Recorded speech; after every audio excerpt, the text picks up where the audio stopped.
Welcome to the Otrading video. In this video, we'll show you how to create and bind an API key from HTX to Otrading. First, log into HTX app and click on avatar icon in the top left corner of HTX page. Click on setting icon in the top right corner. Locate and click Trading Settings. Scroll down and locate API Management. Click on Create API. Enter a name for your API key like Otrading. Enable Read and Trade in the Access settings. Skip linking IP address. Then click Confirm. Get and enter your phone verification code and email verification code. Then click Confirm. Great! Your API key is now created. Copy the access key and the secret key.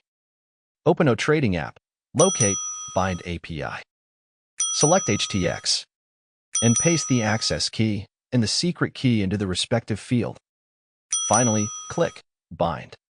Read and accept third-party transaction security authorization prompt. When you see the binding completed, it's time to dive into trading with Otrading.